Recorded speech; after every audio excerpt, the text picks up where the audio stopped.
Is it something in your eyes? Is it something in your style? Boom. That's how it's done. Oh no. What's wrong, buddy? Oh, I'm just trying to get the virtual background set is all. Oh, I'm sorry. Nah, yeah. There was a lot thrown at you this week. I really apologize for that. Uh, well, usually it just lets me do it before I log in, and it didn't give me the option this time. So, Okay. whatever. Yeah, There you go. That's interesting. yeah. Well, technology. It's always fun. No, I like the I wanted to see how it actually looked once it was once it was like there. That's cool. I like that. Fantastic. The other one was just so busy and so political. And people kept saying you're a political podcast and I was like it must be the branding. So, here we are. Welcome everybody to Public Access America. My name is Jason, his name is Jeffrey, and we are just here to talk about some good news this week, which is rare, and I like it with all the chaos going on.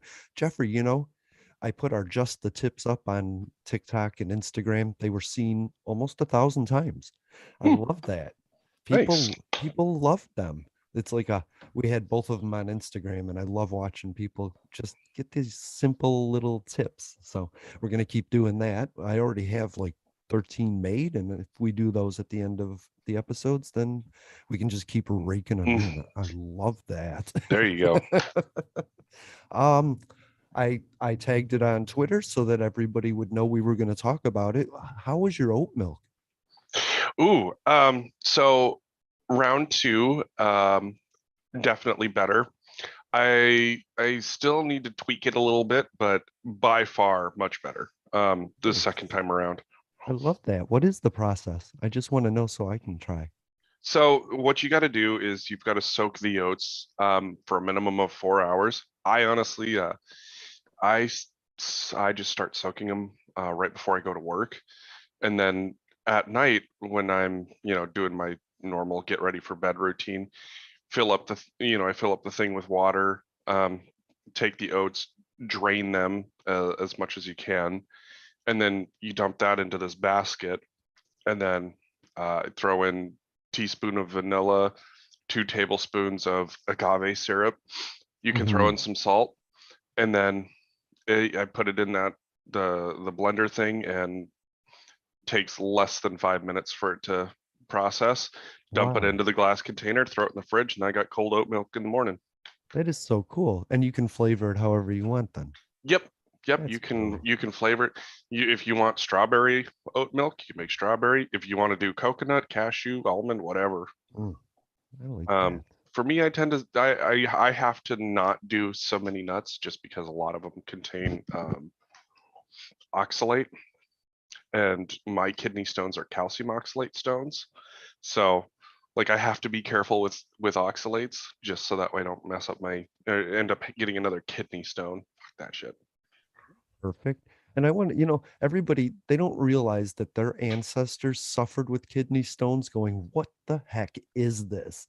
It's Oh not God. some it's not some woke culture to know what your body is like allergic to or prone to. And so Hmm. getting these tests are really cool because sometimes you're living a miserable existence simply because you're ingesting something that's making you miserable. So I Right. really love offering moments of food diversity because I Hmm. think we need the ability to have, even if you have three milks in your fridge and you find one better than the others, like experimenting with this stuff is really kind of cool. Yeah, and the funny thing is I've had a couple of people approach me and be like, "Oh, so does that just mean you're gonna start just making that, milk for your family?" I'm like, "No, I make it for me because I have to have it. Like Hmm. there's is the bodies that would lay in the street if I could have real milk again. I mean, it would look pretty fucking gruesome, but Right. I can't have it, and so I What have is to it do about the milk? I'm curious. um lactose intolerance, and it's Okay. just painful for me. I got you. Because I I mean, that Fairlife stuff I got, it was um it was pasteurized better, but then I looked at it and it was lactose free, you know. Like even the stuff that's lactose free milk, Hmm. um, it still has some in it, It's and yeah, it's and just it's not milk. it's you know for me it's I'm way too sensitive to it, unfortunately, and Hmm. it is what it is. It's there's some things I will do because I can handle them, like sharper cheeses. Great. Ah, Sharper there you cheeses work go. great for me. There is a lactose-free sour cream that I will get that I can handle, Hmm. but I can't. It's not like something where I'm going to be eating it every day. I got you. So it's just a process of figuring out what you can and can't have. And so, Hmm. and so for me, like I like oat milk with my cereal, it works great. I liked rice milk, but I don't I just never found one that I really liked. And so now I'm curious if I can make my own rice milk and find one that I really like. Mm, rice pudding. I can imagine like horchata. Yeah, Hmm. let's make that on tap. Ooh, get A Dog in here. Yeah, He'll be drinking it with us. right. So I'm just wondering what impressed upon you this week? I mean, like what caught your attention this week as something interesting? Oh, Luna something. joined the Oh, meeting.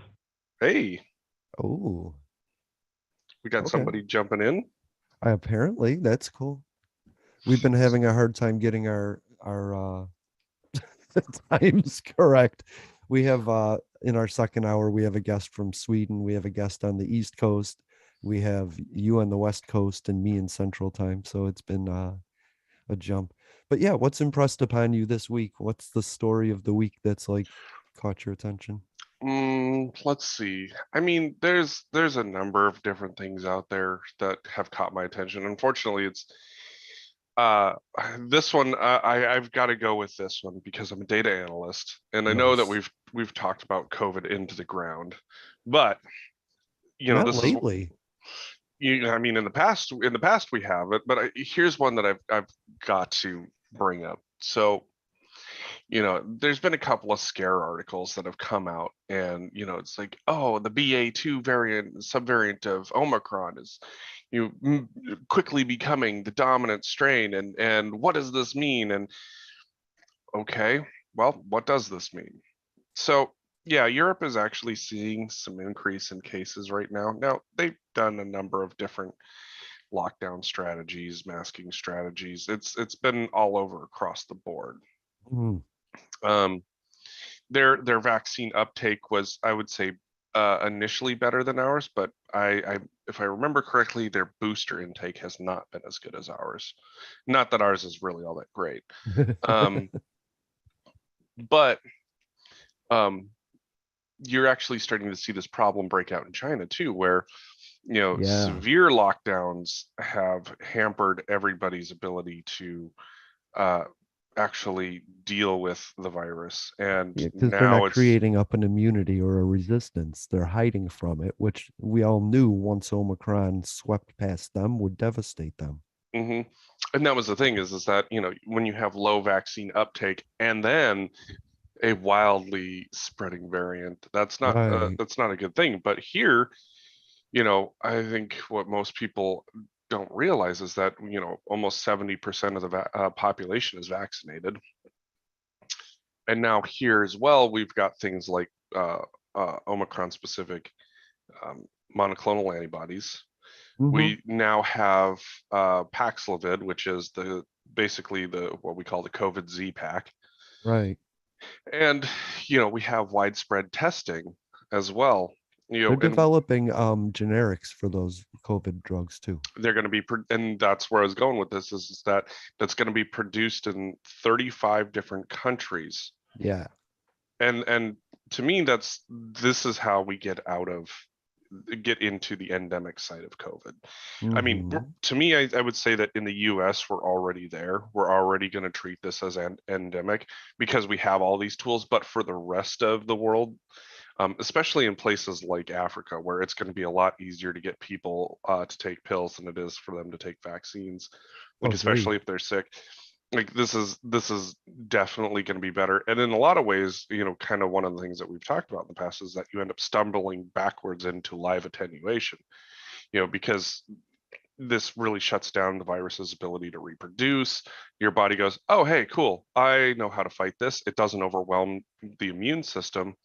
And then you end up creating a robust immune system because you're fighting the totality of the virus, not just producing a spike protein, Right. recognizing the spike protein, neutralizing that, and then fighting the whole virus.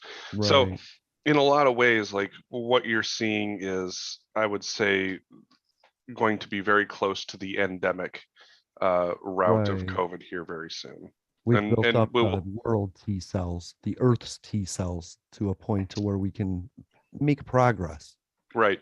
And that's one of the things you're going to see. This is, you know, I would say by summer, we're going to be talking about treating this as a um, as like part of your normal cold and flu season cycle. Yeah, People like me who have trash lungs are going to get our boosters, because being sick really sucks and it hurts my lungs really badly. agreed. Um, Other people are, they'll choose whether or not they want to get it, and that'll be fine. And then we have a ton of treatments if things go worse, and that's all we can do. You And know, thank God for telehealth for all of this. It's that little link in the chain that gets you to the doctor without infecting people and to the pharmacy without infecting people. It's kind of cool. You know what I mean? right. And then, and I mean, I will say that I'm not exactly thrilled with the way that they're going to do it, but I understand why. And that's that whole go to the pharmacy. If you pop positive for COVID, they prescribe you the pills right there. Sure, sure. Um, Personally, to me, I wish that at least for the short term future, what they had done was, kind of like what they did with the COVID tests. You send 4 treatments to every home, or you can, go to your local pharmacy, pick them up.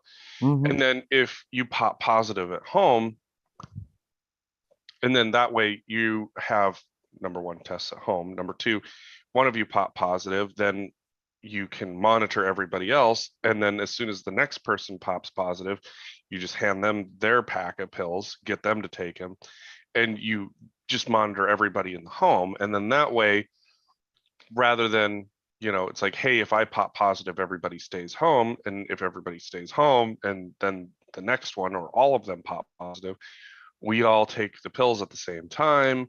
We all end up healing at the same time. We all go back to, being non-infectious. We end up all going back. So you're limiting the spread of the disease, number one, while also having the ability to treat it more readily, number two. Sure. Any way you want to treat it, you should be able to treat it. I know that like Instacart will pick up prescriptions for me if they're non-narcotic. Mm-hmm. So there's a good chance that you could just have Instacart deliver it with your groceries. And so it's just about keeping other people safe. That's always what it's been about. Yep. It's never been about like, you know, restricting rights. Like, I don't know. The rhetoric Right. didn't match up with the end result, is all I'm saying. And that's Right. what you have to base your future decisions on. Right. You know, Somebody and somebody and that, had said something about Fox News being rhetoric. And I told them, you got to realize that Tucker Carlson and Homer Simpson are on the same payroll. So take their opinions accordingly. You know what I mhm, mean? absolutely.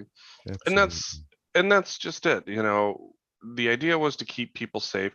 Have I Hmm. liked wearing the mask? Fuck no. I didn't want to wear it, but I did because number one, it limited my ability to spread the disease to others. And number two, you know, it's really, you really have to look at what your moral justification is.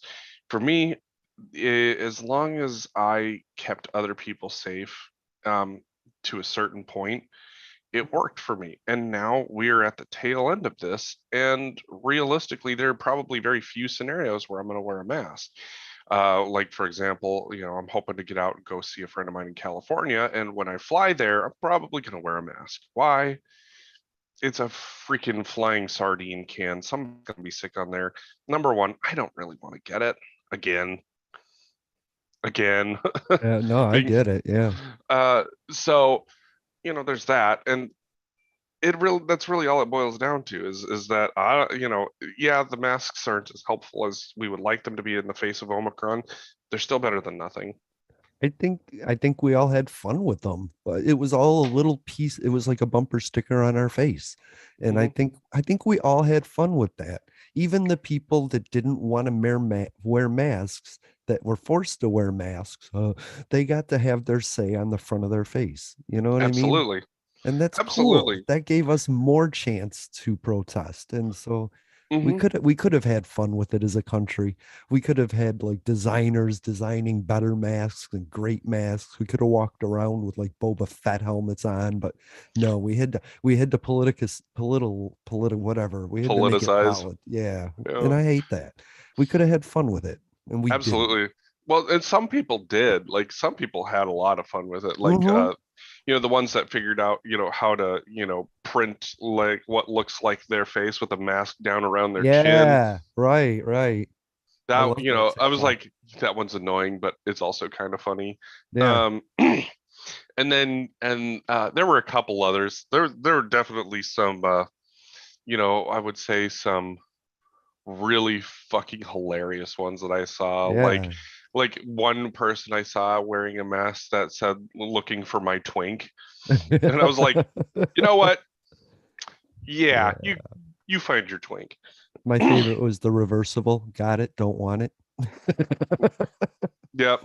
But I remember, man, I remember being on Adam Has a Beard during the bandana stage where Hmm. people were like, I'm not full on mask, but I understand I can't breathe on you. I'm gonna wear Hmm. a bandana. Right. You and know? and that's just it. Is like, for a while it was like, just trying to figure out what the hell we're gonna do. And then number two, it was like, Uh-huh. or like I think the craziest stage for me was the everybody wiping down everything with fucking bleach wipes constantly. Go to the Right. grocery store, wipe it.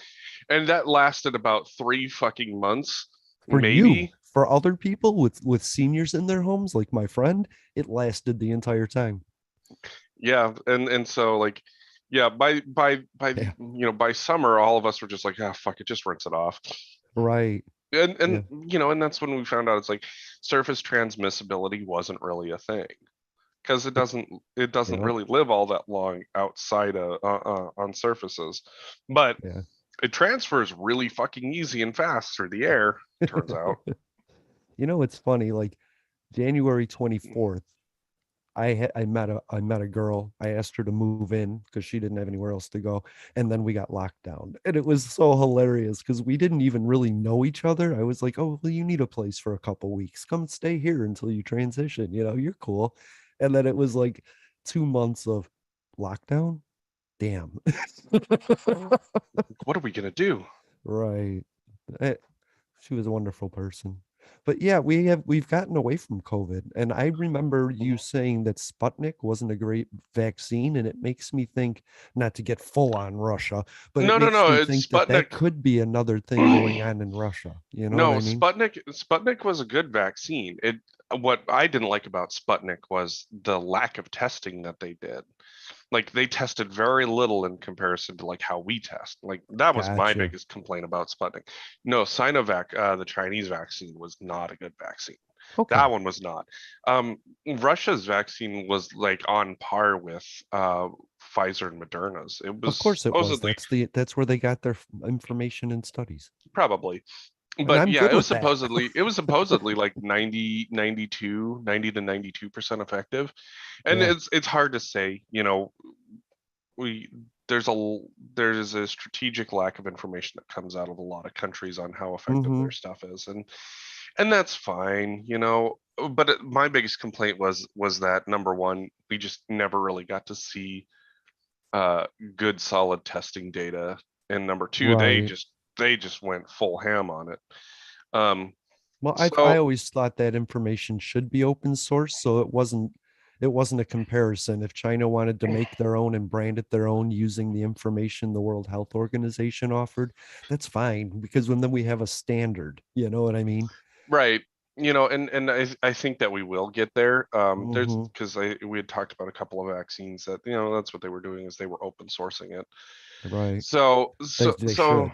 Yeah, I think that in a lot of cases they absolutely should. Like this was one where, the vaccine nationality issue was just absolutely insane. It's like I don't give a shit about nationality. Give me a efficacy. Yes. If it sucks, it sucks. I don't care where it comes from, and if it's good, it's good. I don't care where it comes from. Yeah, I don't care if the Moderna is called Chinese, you know what I mean? As long as it's Hmm. the same standard across the board, that's how we all that's Right. equity in health. So yeah. Mm. Shit, I love that. I love that. So so Oh, I know what I wanted to say. ooh, So what do you got?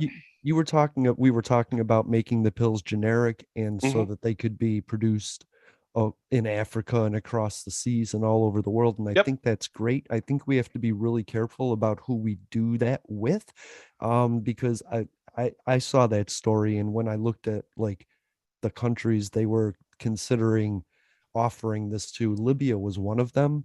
And Hmm. Libya is a disgusting place right now that is scooping up people that are fleeing Syria and the Middle East and conflicts, and they're putting them in detention and turning them into slaves and shipping them off to other places to be Hmm. slaves.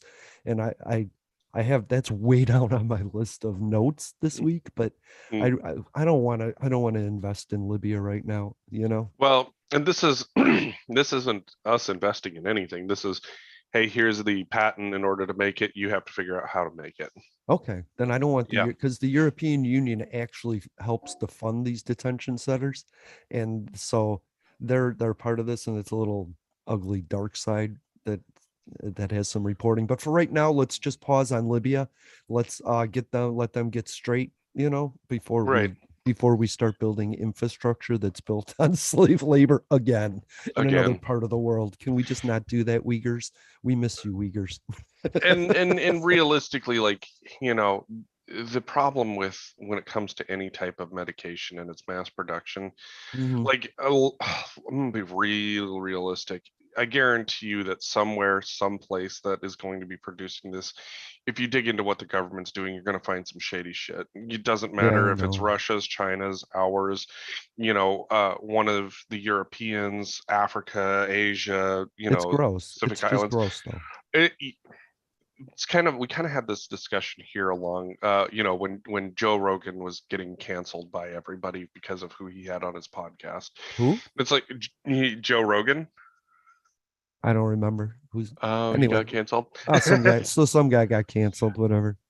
you know and the point, and it didn't even get canceled. Everybody was like, Joe Rogan's terrible, war in Ukraine, everybody forgot. And Right. They're you know burning books, but we got to get rid of Joe Rogan. We're burning podcasts. They're burning books. It was just this crazy little right, Salem witch trial phase of the 2022s.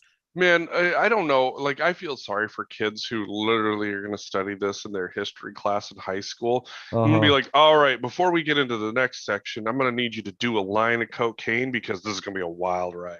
Right. Comedy hour. Showtime you at the know Apollo. and that's the thing is like, it's, we got to talking about it because a bunch of people canceled their Spotify, and Right. they're like, oh, we're going to go to Apple Music or YouTube. And I'm going, you realize that all of those companies do some really shady shit too, right? Right. And they just did They not, by the way. They just did not. And it's like, what do you like, where do you want me to start? Do you want me to start with Apple and who they use in order to produce their iPhones?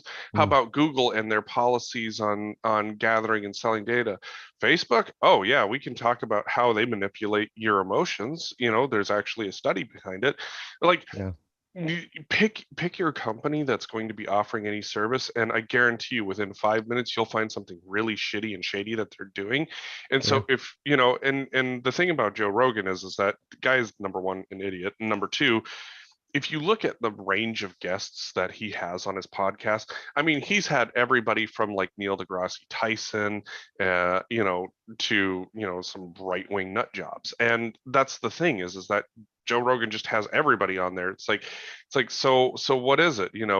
Are you going to have, like if he had Dr. Fauci on there, would he be loved again? Like I that's the don't know grand why he's question. I don't know why he's not loved because look, being the poor man's Joe Rogan, right? Hmm. we have the ability to say something in error because we can say whatever we want from our perspective. The other thing is there is always the ability to counter that because what we're saying is public.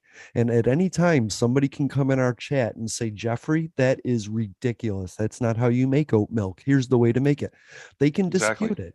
And we can dispute Joe Rogan. You know what I did? Absolutely. I went to Joe Rogan's website and said, hey, you need more rational guests. I guess if you need one, I will apply. And that's what I did because we talked about that. We need more voices coming together.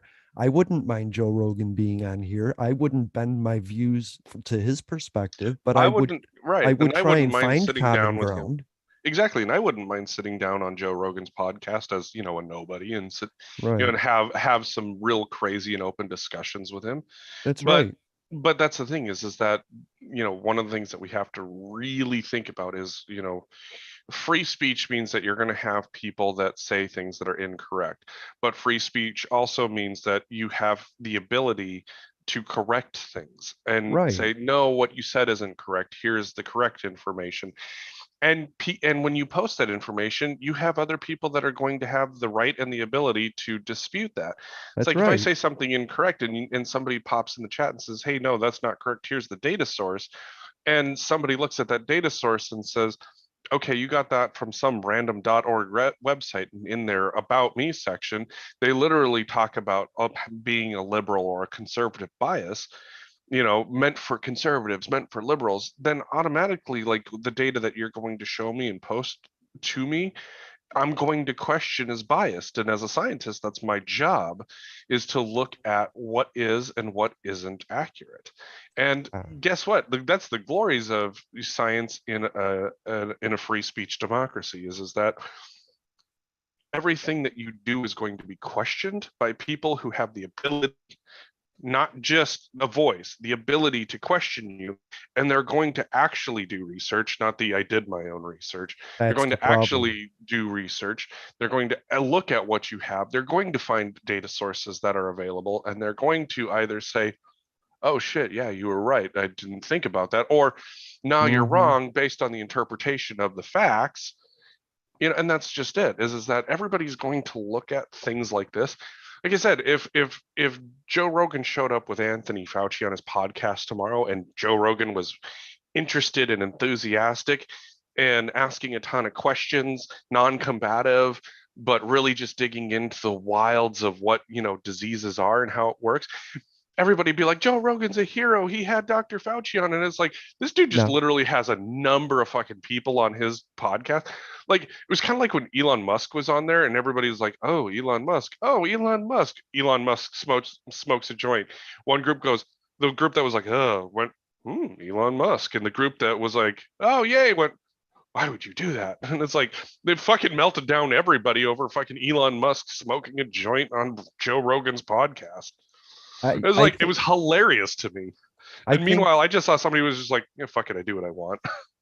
that's how we should live our lives. What I recognize in Joe Rogan was the withdrawal of Trumpism. The media needed another demon. They couldn't find one. Everyone was attacking Joe Rogan. Let's make him the next Trump story for a while. But then Putin took over as the Trump. And now Mm-hmm. Putin's the even evil villain that the media can portray as chaos because they need to Mm-hmm. fundraise and they need eyeballs, and chaos gives them the eyeballs. We're looking for the demon everywhere. You know what I mean? And That's like when we were talking about COVID testing. If you go testing for something, you're going to find it, and but I that's exactly what it is. Is the media goes looking for a very specific thing. They need outrage in order to sell advertisements. right. I mean, Steve Bannon is a nothing, right? I mean, he has an audience, but he is a nothing. He just spouts what comes out of his mouth at the time. That's the thing. He's trying to build something, but he's really a nobody. He's from a Breitbart, right? Like Right. that was a nothing, but he put his name everywhere and people thought he was big. And then he rented a castle and people were like, "Oh, he must be doing something." But he failed the whole time, you know? Right. And he's not an evil demon. He's a guy that had an idea. It was a bad, evil idea, but he wanted to see if it would work. And he tested his theory out and it worked. So he continued to test it until it failed, you know? Yep. And that's just it when it comes to all of these different messages, like Mhm. the funny thing is that sensationalism catches eyeballs and spreads really fast, but Right. eventually truth takes over. And Yeah. that's the thing is that eventually you start to realize that it's all wild bullshit. And oh, okay, so this isn't a thing. And that goes back to this whole, what I initially started talking about, this genomic variant is growing. I was showing my kid. It's like, look, yes, the genomic variant is growing. Ah, oh, gasp. Is that cause for concern?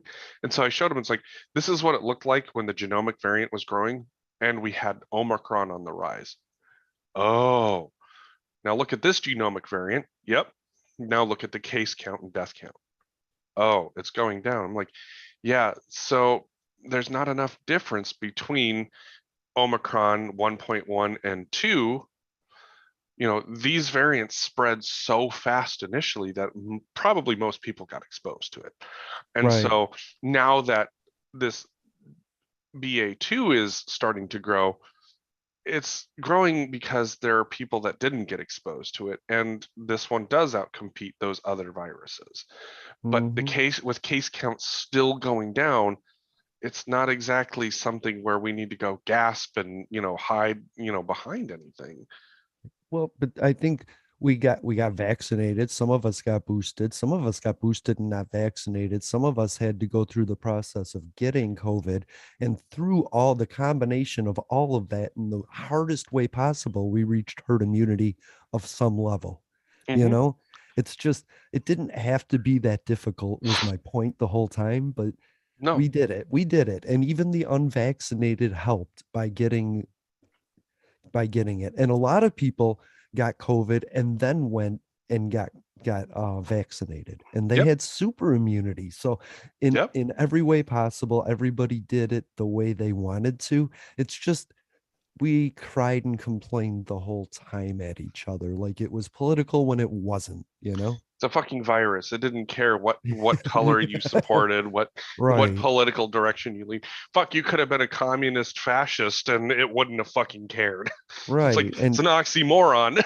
and you But had you have your individual freedom to do what you want on your own property, but if you're going somewhere where we all paid taxes, then we have to keep everyone safe. And that's where the protocols came in, but people wanted to fight that, and they're still fighting that in school board districts all around the country. yep. It's fascinating to me. Well, and that's the thing too is that there are people that are fighting it, and the I will say that out here where we're at now is that businesses can choose whether or not they want their patrons to be masked or not. Good. My biggest complaint is just, can you make your signage a little more prevalent so that way I don't Yes. walk into your store and have you staring at me and I'm like, what's going on? Like, why are you looking at me funny? And then and Right. then I'll and then when I'm sitting there wandering around, all of a sudden I'm like, hey, what's the sign say? Oh shit, you want me to be masked still? Well, I feel like a Right. dickhead. I'm blind. That's when I want to carry my cane around with me. You know what I mean? Right. I don't see the signage that you present. And that's just it. Is like, it was on my left side. I didn't see it either. Yeah. And so it was like, oh, well, fuck, I feel like a dickhead because, you know, I'm gonna wander around without my mask on. And if a place wants me to have my mask on, I'm gonna put my mask on. And that's just it. Like, it's about respect. Yeah. They have a certain wish that they would like. I'm going to respect that wish. Period. End of That story. that store owner might be immune compromised and still need the income from their store. You know what I mean? Bingo. So And that's just it. It's like, I absolutely don't mind wearing my mask if somebody requests it. right. If somebody doesn't request it, I'm not going to wear it. And that's where it just needs to be, and everybody just needs to accept that fact. Or, if a place is going to request that you still continue to mask in the store, Mm-hmm. and that's a problem for you, don't fucking shop there. Just be Don't like, well, shop there. okay, It's move just on. like it's the same thing as will you make a cake for my lesbian wedding? No. Okay, I'm gonna go to the baker across the street then. You know? That's one that I've struggled with that one because I get it. Like I get that this is a fight for equality. But at the same time too, if somebody's like, "Nah, I'm not going to make your gay cake," and I'm be like, Right. "All right, Good. I'm sure that I will find somebody who will make me a fantastically Yeah. delicious gay Because I cake." don't want to in any way be a part of you profiting along with your values. You know what I mean? Right, exactly. You know, and I'm gonna tell Mm-mm. my friends, yeah, they don't make cakes for gay people, and my friends are gonna be like, yeah, fuck it, guess I don't need to buy a cake from there. That's right. That's So, right.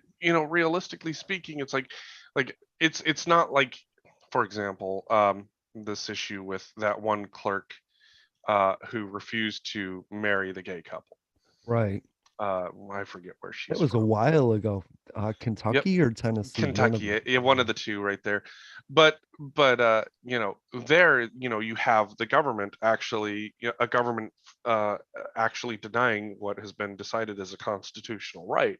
Mm-hmm. And so there you have a very interesting issue. Like, at what point do you have to provide that accommodation? Because, in one sense, yeah, you're asking somebody to quote unquote go against their religion. I have my own ideas on that.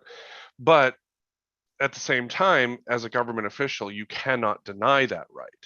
That's So the right. question becomes is, do you have somebody who will fulfill that and say, hey, no, I won't sign this, but I have somebody who will? Right. Or, That's exactly it. or, Don't put yourself in a position to where you're going to have to use your religion to deny somebody a right. as I would rather see it, because, my opinion is that the government shouldn't be involved in deciding who is and isn't married.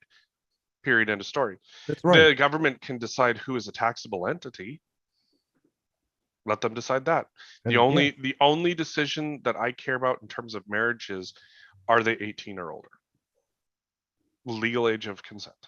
okay, That's it. that's fine. If they are legal age, I would, two things I should say: legal age of consent and have the ability to consent. I was thinking to myself, we need another age from 18 to 25.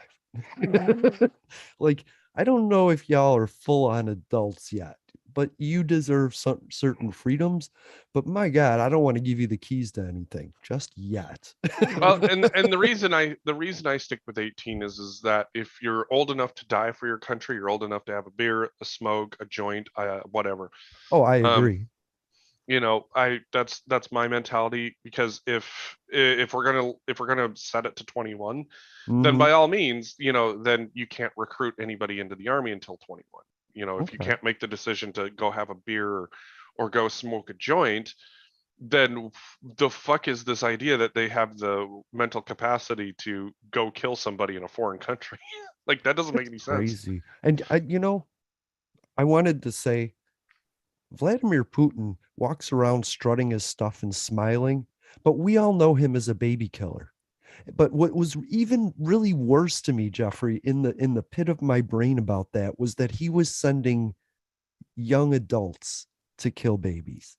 He Mhm. wasn't himself doing it. He was he was having other kids kill kids, and that somehow made me feel really grosser about it. Absolutely. And this is where I really, Oh, this is, ick. I just, this is where I have to keep this in mind. Governments make decisions for people. You know, they make these decisions that impact the world over. And I'm not going to sit down and criticize Vladimir Putin, necessarily for some of the shit that he's done. Let's be real honest. Our last move in Afghanistan was to bomb some kid's fucking birthday party. It's not like we really have a whole hell of a lot of high ground to talk on this. But what has to happen is that we have to have the conversation of why the fuck we need to be involved at all in another country. I've been struggling with our decision on Ukraine, and I've been trying to figure out why. And the answer for me that I have come to is that if our rationale for not getting involved in Ukraine is simply Russia as a nuclear power, what that means is that, number one, if you don't want the United States to be in your country, you need to become a nuclear power. Right. Or number two, um, Something what we're North Korea has known for right. years. Or number two, we have to do a better job of creating coalitions, much like we did in Desert Storm, where there Hmm. is a set goal, there is a set mission, and the mission, is very, very, very clear. And right now, you don't have that. The mission is supply a bunch of weapons and aid to Ukraine without really any end game other than hope you make it. I think Ukraine needs to do it on their own. I don't think they don't want somebody to swoop in and take their victory away. I think we're doing it right. But what I do believe as far as nuclear weapons is that we should have every country with nuclear weapons sign something that says if we can get nukes out of Russia, we all get rid of our nukes. And then when the war crimes trial happens, we hold Russia accountable and say you took advantage of these, you lose them, and they have to give up their nukes in this process of I reconciliation, and then everybody loses their nukes because Russia went first. Nuclear weapons are truly evil. They're a very evil thing that I have They no are, idea. You know, I think that is probably one of our biggest mistakes, in the course of humanity, is of course. making the decision that uh, we should have enough weaponry to glass the entire fucking planet and render it uninhabitable. Hmm. That's We only wanted the two, Jeffrey. That's all we were designed to make. But then a spy sent all of it to Russia. They built one, so we had to make a bigger one. Then they had to make a bigger one, so we made a bigger one. So they made more, so we made more. You yep, know, and and that it's that's it. terrible. It was a terrible development on the timeline that I wish somebody in the future would go back and resolve. You know what I mean? Right. Honestly, like kill that spy, because we would have given up nuclear technology because it scared the shit out of everybody that witnessed it, you know, And here's the except reality. Russia.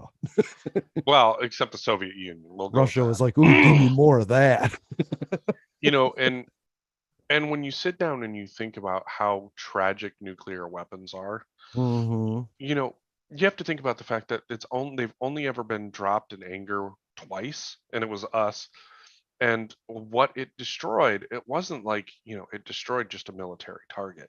No, So many civilians were incinerated in a flash, that is. and so many would later come down with radiation sickness, poisoning, cancers, Yep. birth defects. I mean, you think about the horrors of nuclear weapons, it feels like a fever dream because it happened so long ago. And realistically, when you live in an era of smart bombs, smart technology, and you're still fucking killing civilians, Right. that's It's a not war crime. that's exactly it is. And But the it devastating thing, Jeffrey, about a crime is anybody else committing a crime would be stopped in the act. But we can't stop him in the act. There's no body on the planet that says, you're committing a crime, stop, you're under arrest. You and know? I think that's where my struggle has lied is laid is because you have all of these war crimes going on, and I don't want us involved in a war, but at the same Uh-uh. time, when you have this level of war crimes, it's that struggle of, somebody's got to stop him, but nobody's going to stop him, because Right. if we try to stop him, it's going to get worse. And that's a really shitty, like, that's a really shitty metric to have to set to Right. balance. Exactly. So, like, I don't want to send our troops into a fight with the Russians. I really don't. Mm-mm. And part of that is because I honestly do believe he would use a tactical nuke. I really I do. I And think, my hope is oh, of course my he would. hope That's why he took Chernobyl. That's why he took the nuclear facilities. my hope would be that, and there are some Russian commanders in there that would be like, no, fuck you, that's not happening, that's not what we're going to do. But at the same time, too, like this is a person who has literally replaced 1,000 members close to him Right. because he's afraid of getting poisoned. The only reason Vladimir Putin is still in power is because the war is still going on, and he knows that once this ends, he is officially a loser. He officially loses, and the weight of the world comes down on him. The only thing Yep. stopping him is this war, and that's what I love. My story in my head is these drone strikes by the Ukrainian army. We're Hmm. giving them bombs that are drones that can hover and hit and wait in, you know what I mean, and go 1,100 feet in the air and take out airplanes and take out troop troops. And I love this. I mean, Ukraine's going to win it. They're going to win on their own. And they're going to feel so proud that, like, America, the big boy, didn't come in. And the world is going to feel better knowing that America didn't have to solve the problem all on its own, that we Hmm. could have that coalition.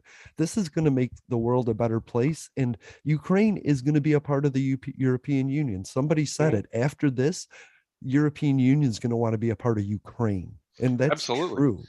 And, and Vladimir Zelensky is one of the most amazing men on the planet right now, you and that's the know? thing is like, Russia has done more to sell NATO membership than the United States ever could have. Number one, Right. Russia has done more to sell membership to the European Union than the European Union could have. Mm-hmm. Number three, when Ukraine wins this, what you are going to see is the West come in. I mean, even China's going to try and come in and rebuild Ukraine. Well, they But have investment in Ukraine. what you're going to see is that Ukraine is going to heavily uh, they are going to build up their army, Yeah. provided that they hold out long enough to, like Putin thinks that what's going to happen is you're going to get a neutral Ukraine that doesn't have an army, and that's not going to happen. No. But what you will see is you will see a Ukraine that has a ton of weaponry. And what they will have is a highly trained force, most likely by the West, because we were in there training them. And you will see the West funnel a bunch of money into rebuilding them, much like we did with West Germany. Oh, we'll have an air base in Ukraine, and No, we won't. there'll be a new Iron Curtain. What I think we should be moving in defensive technologies into Ukraine, closer and closer to the Russian borders for defense, but then keeping it there, you know? Like, you did this, Russia. You made us put this stuff here, you know? Right. I I I I don't think you will see that. And the reason why I don't think you will see that is I think what you will see is Ukraine buy, purchase, even build their own systems to do that. And I I I hope so, I yeah. I do think that you will see a quote unquote neutral Ukraine, but it's going to be more like I would say the Japanese style, where you will have a self-defense force, Mm-hmm. not necessarily like an army like ours or Russia's. You will have a highly trained, highly technologically capable self-defense force, and Right. I think what you will see is Ukraine become the leader of helping other countries establish what that self-defense force looks like. And I so hope so. it won't be a what's the word I'm looking for? It won't be a competitor to NATO. No. It will be in a lot of ways a supplement to it, simply because of the fact that you will now have a bunch of countries that will be able to stand up on their own. Mm. And I don't know that there will necessarily be any type of mutual aid, much like NATO. I think it's going to literally be countries that decide that they want a very capable self-defense force. Are Estonia, going, they're Lithuania, going Poland joining Ukraine in some sort of defense of their own. something like that, That would be something like that. cool. And what you will see is Ukraine become the leader in helping other countries, other smaller countries like say Moldova or Georgia, I hope so. become I love become all of those countries. become technically capable self-defense forces for their own country with Mm. no military ambitions of going anywhere else. It's literally going to be our weapons sit here on our border. They don't go anywhere. That's what I hope. And my special shout out is to the Czech Republic. They gave they gave Ukraine those drones, Mhm. which just changed everything, and we know it. You can't even report it enough. So thank you. I do And want to then I get to believe this. Slovakia is going to be handing over some S-300 missile systems. Okay, I think it is. They're Russian missile air systems. I love it. I love You it. know, The I only mean, reason that they Ukraine is saying we want a no-fly zone, and I think what they're saying is, please help us, give us some troops that know how to use the equipment, and then give us so we can create our own no-fly zone, and like that's Patriot and essentially what's Iron happening, Dome, because they don't have the training on Patriot and Iron Dome. But if right? we could get somebody that just says, okay, I'm not in the army anymore for Israel, I'm going to Ukraine, and You're seeing man some that of that. system and You're s- train. you're actually Yes, seeing some of that. yes. What you're actually going to see is, I mean, you're going to see more people that are trained with man pads. Uh-huh. And so like the Stinger missiles, they're going to be getting what's called a Star Streak system as Nice. well. And as and of course the Switchblade, the 300 Our or the new drones, 600s, right. which, you look at the cost of producing those things. I mean, that in and of itself is, one of the things that I've been thinking about is like, is this old Soviet philosophy that actually made sense, because we actually in a way used it ourselves during the Second World War. Quantity has a quality all its own. And like somebody had to, Russia launched and fired off a hypersonic missile, and a lot of people got freaked out about it, and I laughed, and they're like, Changed the war. why is that so funny? And I said, well, because now, thanks to Russia firing off a hypersonic missile, we were able to collect a ton of data on how this thing functions. So that's going to help us, number one. Number two, Hypersonic means it can go around the world really fast, and it's shooting at 400 miles. You know what I mean? It's like, right. okay, Well, and that the was cost. awesome.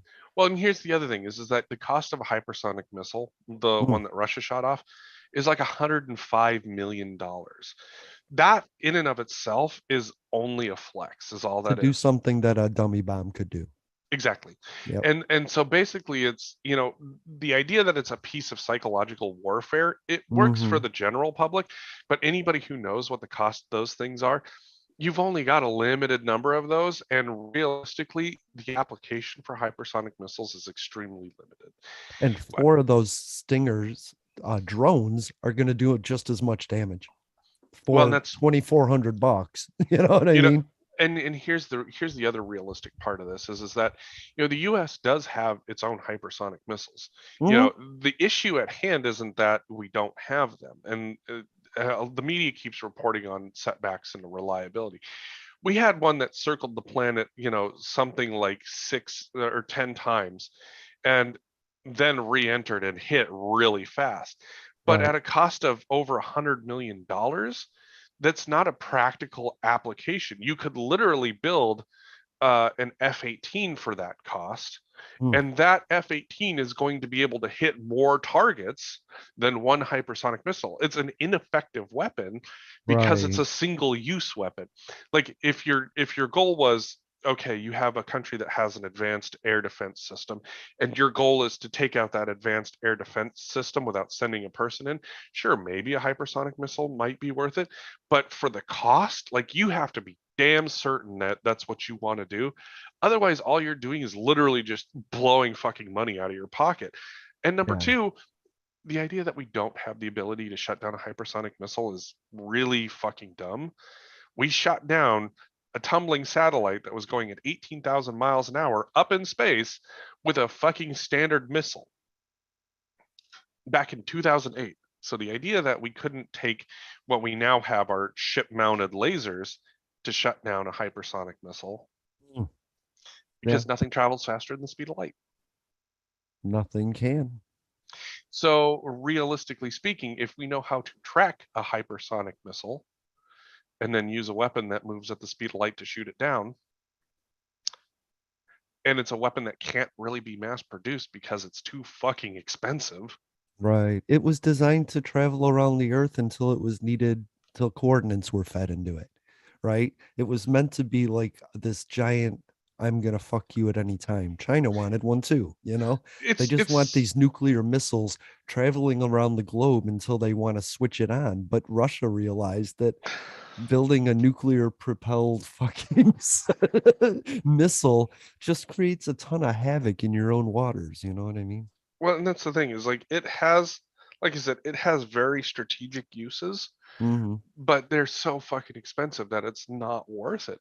Yeah. Like you have better conventional systems that you can produce that are not single use, and you'll be better off, you know, because imagine if, you know, you spent $100 million on a fighter bomber that could carry multiple bombs that had the same payload.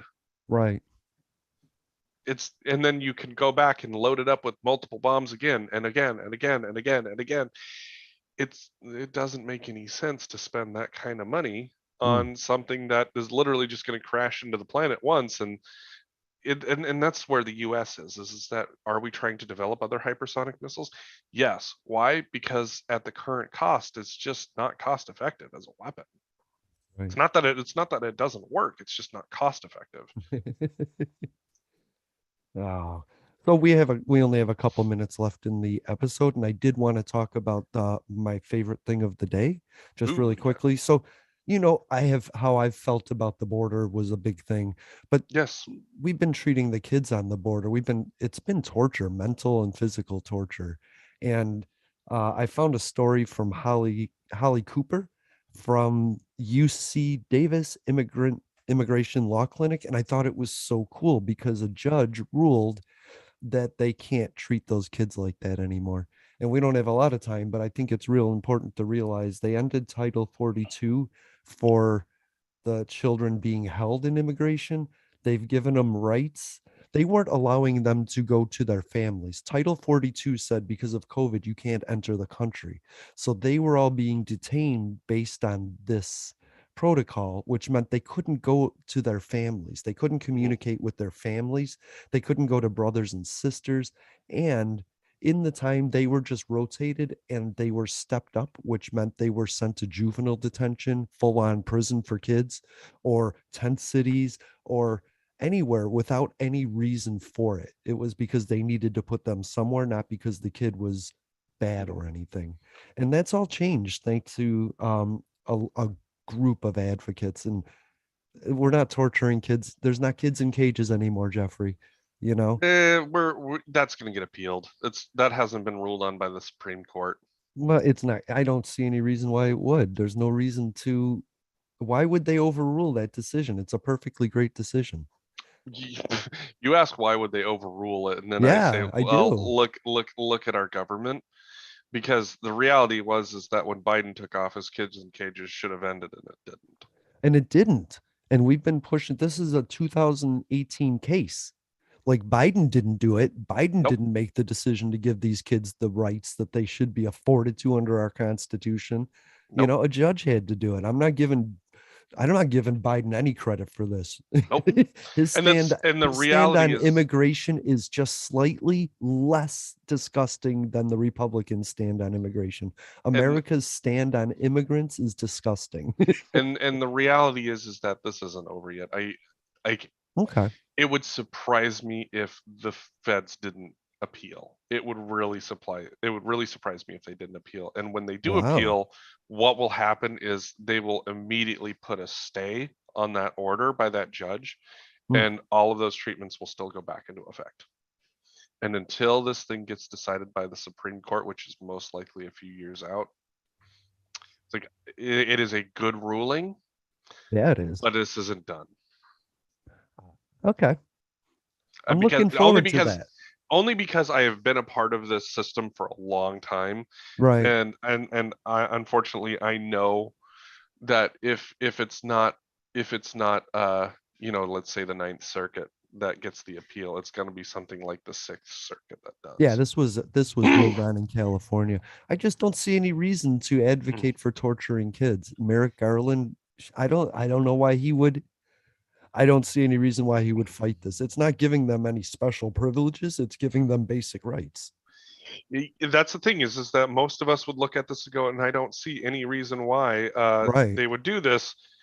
But trust me, as much as we don't want to see it, I guarantee you we're going to see it, and it's going to be really frustrating. Wow. Well, Holly Cooper, I want you to come on the show and talk to us about this because, yeah, I did see that there's more pending appeal. There's a Absolutely. chance to appeal at the end of the story. All Yep. right. Well, And I would not be surprised if and when they do. thank you for listening to Public Access America. My name has been Jason. His name has been Jeffrey, and we are going to start our second hour with the co-founder of EarKick, an app designed to track your anxiety for better mental health. And I'm excited about this. Not Ooh, quite this is sure where fun. the conversation's going to go, but it's going to go. And we're back at another episode of Public Access America. My name is still Jason. His name is still Jeffrey. And if you're listening to the live stream, you would have known that already. But we are here with the co-founder of EarKick, and I'm excited about that. Let me get to my note. Hello. Hello. Hello. Can you hear me okay? I can hear you fantastically. Thank you so much for having me. And I've been listening to your show just the last half hour, and I really like to join in. Yeah, you're welcome to. Did you have any thoughts on the last hour before we get started with the next? I really like the way that you pursue some of the thoughts and don't throw too many ideas on the table. That's what I really liked, and it's you seem open and curious enough to hear other opinions, and that makes it a very welcome setting for someone from Nice. outside.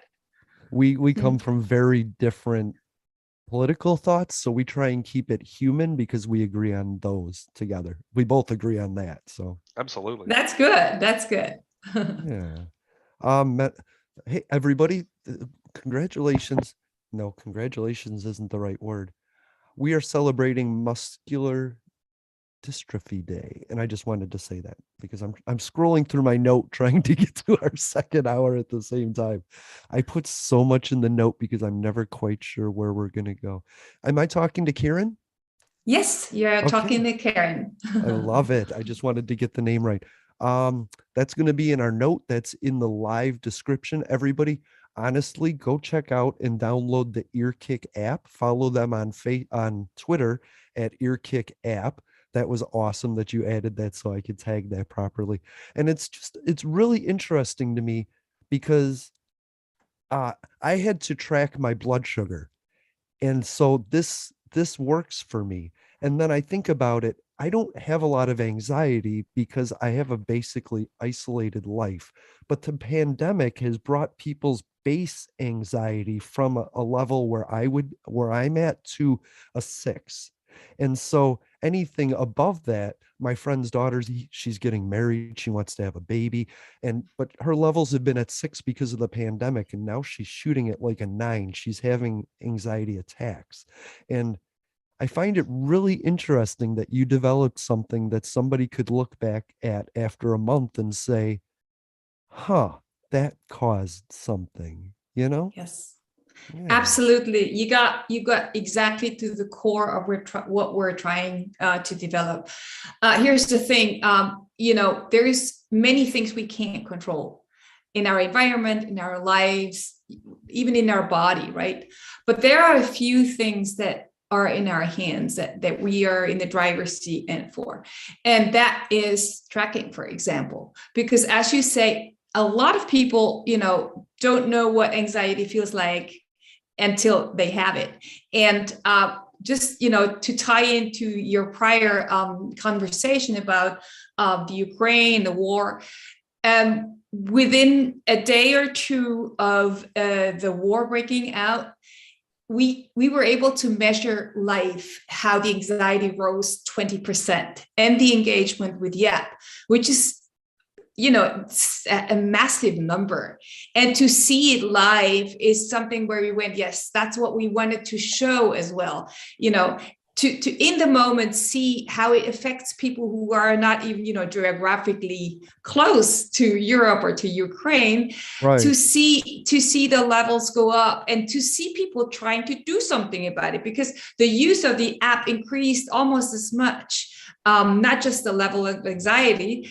People were feeling like, hey, I gotta have a grip on this. I need to track this. I need to make notes. I need to voice record, which you can do. I need to put my symptoms down so that I remember. And then when I look back, I have a very clear picture of where I was at, in what kind of place, and whatever I did in the aftermath, whether that had a good impact on me, whether I'm progressing, whether I'm keeping myself out of the rabbit hole, right?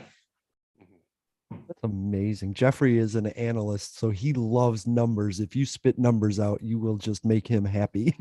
Oh, my brain is already starting to turn, because Right. I have a master's in information management, Oh, wow. looking at with a focus on business intelligence and risk. So like data analysis is one of my things, tracking, trending, love to talk about that kind of stuff.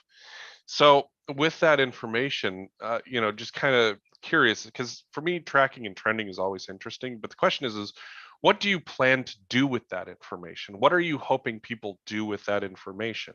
And I would say, like, because like you have these individual, like I would say these individual spikes, things like you said, marriage, baby, things like that. But then you have these, massive geopolitical events, which I would say arguably you're looking at more of a mass effect on the public. What are you hoping people learn from I would say, with these kind of two use case scenarios? Yes. So, measuring and tracking has an effect and a learning on many levels.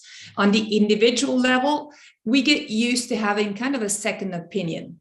It's not about, you don't have to be afraid of something, and you don't have to measure because you're afraid. You measure because you want to be in the know. You want to know why things correlate and how they correlate. And you just want to be able to go back, let's say 2 weeks, and have an accurate picture, or see a trend as an individual and be able to say, okay, I'm seeing something and I'm going to try this, whether that, has any effect or not. It cannot be that we only get measured, like the statistics say, every 6 months if you are in treatment. That, you have to go to the doctor's office and have a test that is highly biased taken, and then wait and see, and have this trial and error approach. So saving time on all of these steps and having more control as a patient, as a person, as an individual is one thing.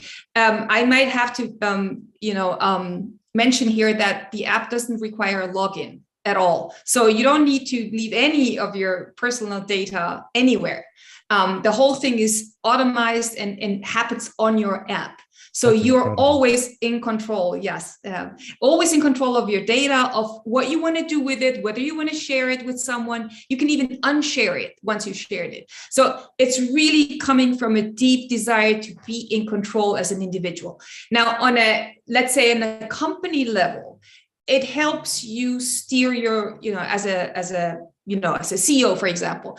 You don't need to know each person's, mental health or mental well-being, but you need to see an aggregated kind of dashboard where you can see, okay, we had this release and it really had a high impact on people's mental well-being. So you can do something about it. You can learn from it.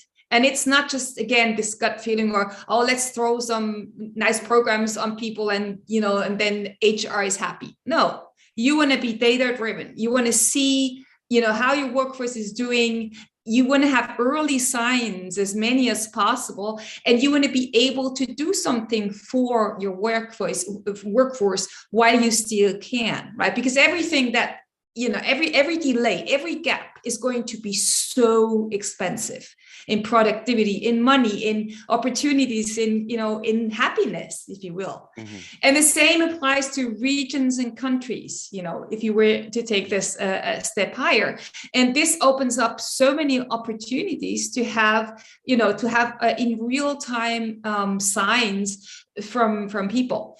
Now, depending on why you use the app, if as an individual, your plan is to not drop below a certain level and to do well, compared to your own baseline. But that's fine. That's enough, But maybe you want to do something more and you want to involve a group, or you want to, you're a hospital and you want to make sure that every patient is feeling heard and seen and acted upon. There's so many ways this can go. The reason why we started very member facing, very user centric, is because the individual is the one that's going to make or break this. If the individual doesn't like it, if the member doesn't want to be part of this, then we don't have to do anything, right? Mm-hmm. But so far it looks good. I like that. I like the idea of it. I like the idea of taking control. Sometimes we think that we're being stressed by something or someone, when it turns out they're not the cause. They're just in the same environment we are. Mm-hmm. So they're dealing with their own stuff. So being able to say, these are the 5 things I dealt with, these are the 3 that actually triggered me. How do I lessen those and not blame the other 5 for it? Yes. I like the ability of having the data. Like I said, with my blood sugar, I knew what was spiking it because I could test myself every hour and I knew. So the same thing with anxiety, maybe, because I know there's a group of seniors. Seniors do this thing called sundowning, where they get really agitated and aggravated. And it would be interesting, like you said, to put these in facilities to monitor the organism's well-being, as well as the individuals being prone to certain times of day or certain foods or certain nurses or certain shifts. I think that's really interesting, so that you can make people's lives better on a micro level by monitoring a macro audience. That's so cool to me. Totally. And there's sometimes little changes that you can make that will show up in your data and without you having to go and talk to a lot of people.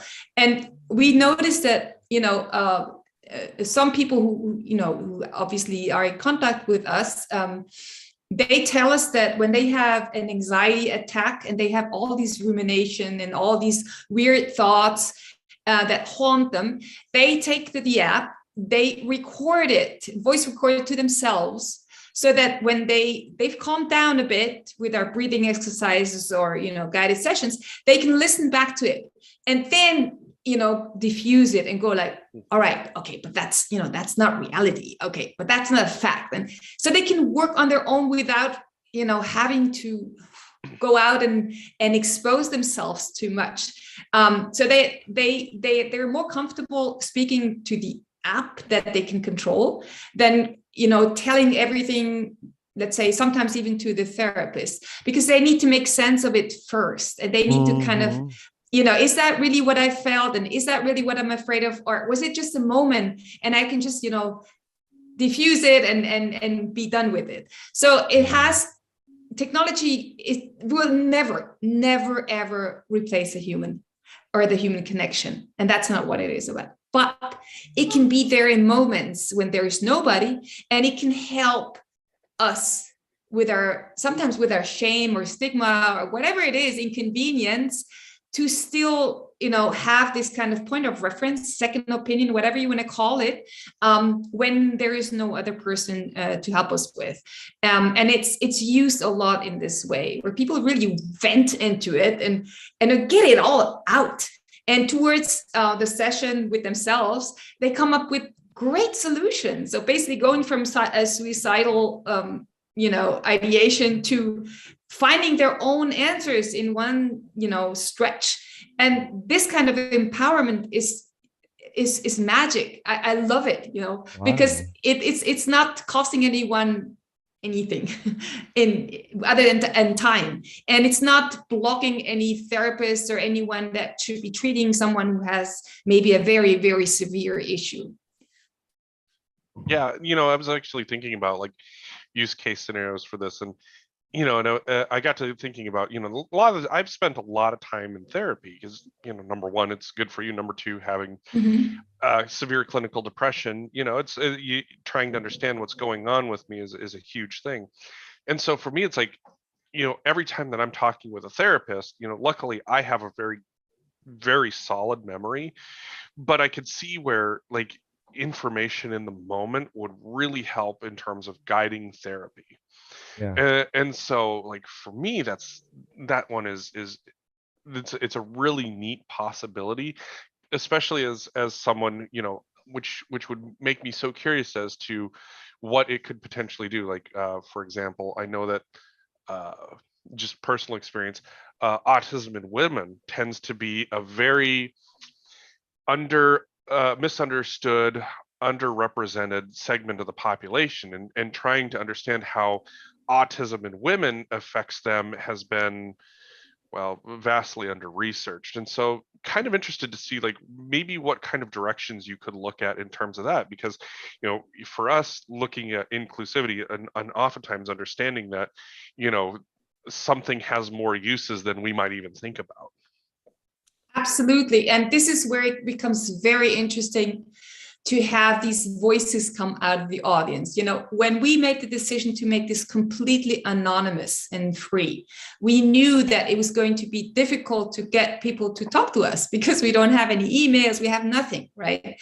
Mhm. But the good thing is that the very early adopters and still people, they take to us and say, I have this idea, or, oh, I have a friend, and could you do this? And that's how the panic button that we have, for example, came to life, because a few people told us we need something, like when I have a panic attack, I need something that works with just one touch, and has a sequence after it, and helps me through that moment, and all that. So we built it with them. And when it comes to the autism spectrum, also ADHD and all these issues, there's so much potential, because in essence, everyone, whether it's depression or anxiety, or, what we long to is to understand why this is happening and how it plays out in me as a person, and what is my leeway? What can I do? How can I be creative here? And for that, there needs to be a lot of data about yourself, and also a way to understand it. We're trying to automate most of it, and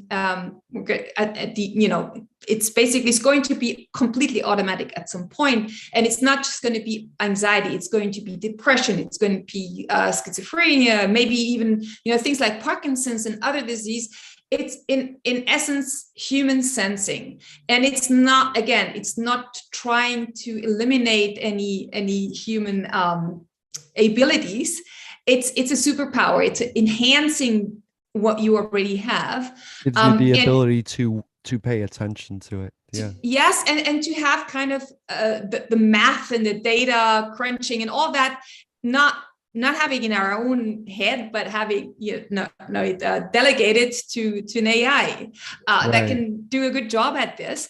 And we can use our brains, our intelligence, our passion to be creative around how we want to model our lives, how we want to turn the tables on some of these conditions, and go like, okay, I got these cards dealt, but I'm going to do the best out of it I can. I'm going to serve others. I'm going to be my own best self with whatever I was given. Yeah.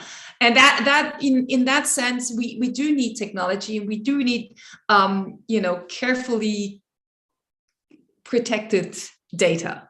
Yeah. I like you talked about Parkinson's. I think about Alzheimer's or dementia. Yeah. Oh, yes. Because people are losing their memories really slowly, and for somebody with dementia to be able to shout into something without judgment and then go back the next day and say, okay, because I know from experience they have severe emotion swings based on their memories at the time. And I like the idea of even uh somebody that's taking care of somebody in this situation, a caregiver or a family member, can use this at a point of anxiety to redirect the conversation to something productive, to disperse the energy. I really like the idea. And as people developing this app, you have to be excited as the way you thought it would be used, as opposed to the way people are creatively using that. What's that like?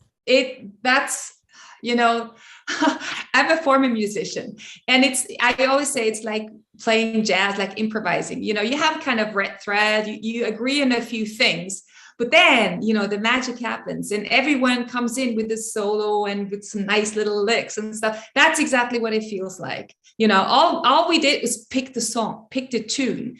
And now it's, you know, it's the global band, basically. It's the team, it's members, it's everyone who, you know, gives ideas. Actually, to your point about Alzheimer's, there is very interesting science and recent studies that show that Alzheimer and the development of dementia are, you know, show a high amount of anxiety because people realize that something is happening that they can't reverse, right? And so we're also looking at this case. And we will cater to that and try to make it as easy to use, effortless to use for this population and for the people who care for them, so that it can provide some kind of relief and also keep the stories and all, you know, the content that people in essence are afraid of losing their identity, their story, their, you know, their little details, their joys, their sadness, everything. And there, a technology can help us, you know, keep a record and keep basically writing our own book and biography, if you will, right? To me, one of the interesting prospects that I see with that is, you know, as we're looking at, you know, how medicine is essentially changing with looking at new Alzheimer's and dementia treatments.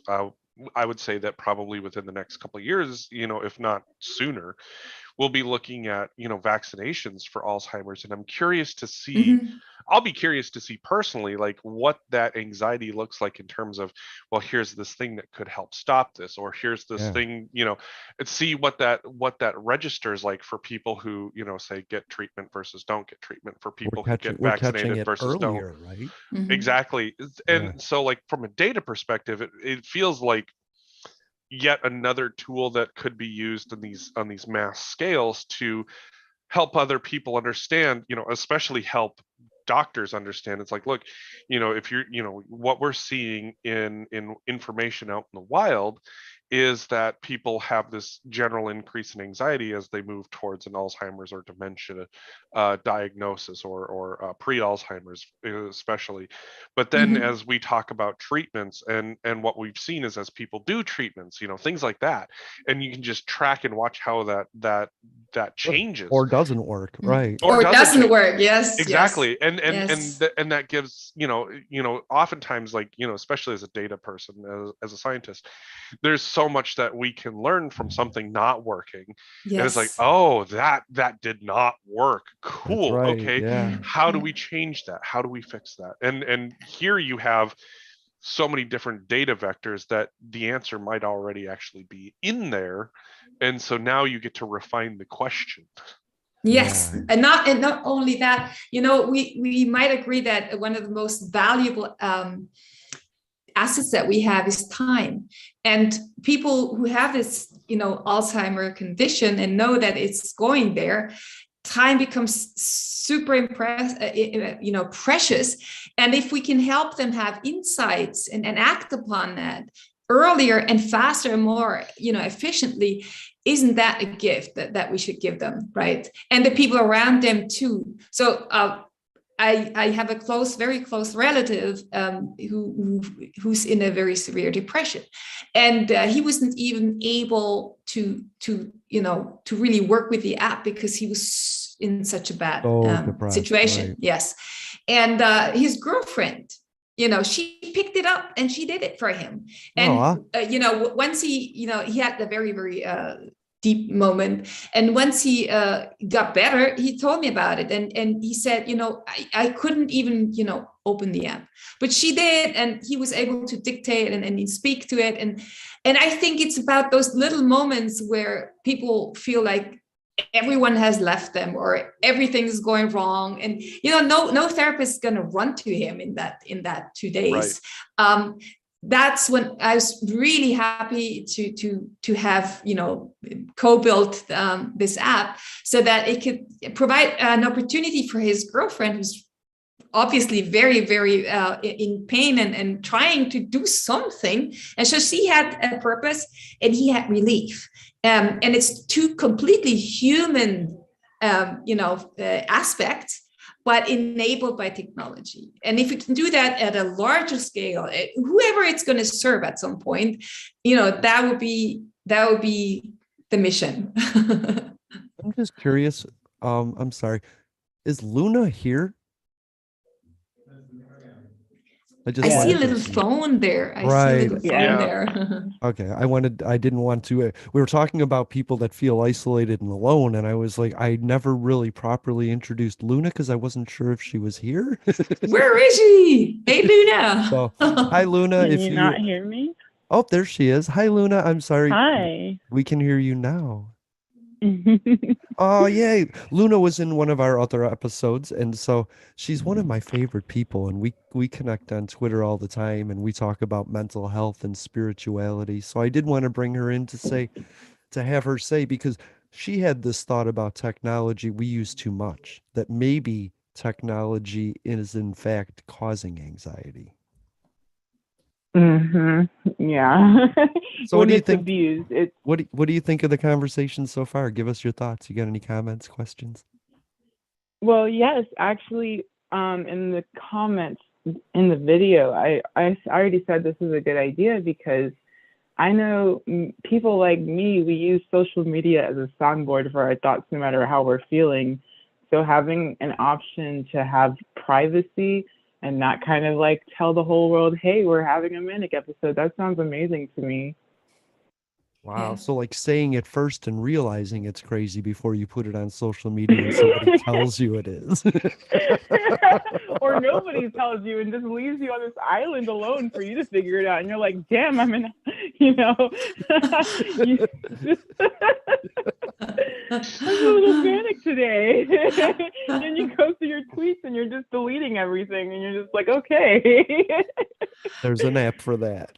Although I have to Yeah. say that, I've read some of the things that you write, and, not everyone is as brave and as, open and as secure as you are, but you are a role model for people who need this push to do it for themselves. Not everyone is going to go on Twitter, but if they put it on paper, or at least, or if they tell someone, or if they're inspired by you and put it on, on voice recording in the app, hey, then it was worth going on Twitter.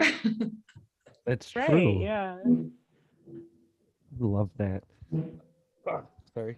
So your app it's free, right? So Yes. it's accessible to every Yes. income level. Is it Yes. accessible for multiple disabilities in any fantastic ways? Did you put thought into that, or is it just Yes. naturally?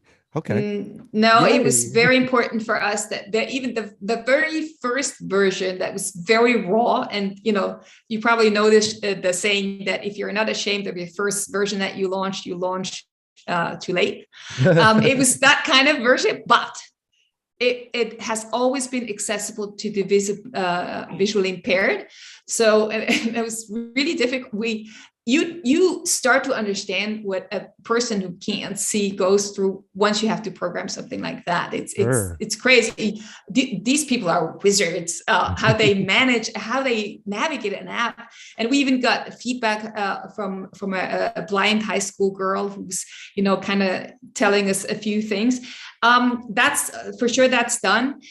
We're really trying to keep it very effortless, and so it doesn't require a lot of knowledge. But you have to balance it at some point, and we're trying not to make it complex. We're trying not to ask people or throw any jargon at them, or make them answer difficult questions. But Good. we'll see how it evolves. We are in very, very close contact with a wonderful man. He has an app that's called Vortle, VORTLE. He's disabled. He's on the spectrum. He works for Netflix. He's a super genius, and he makes sure to be back and forth with us, to give us feedback. He has his wonderful gaming app for people on the spectrum, and all kinds of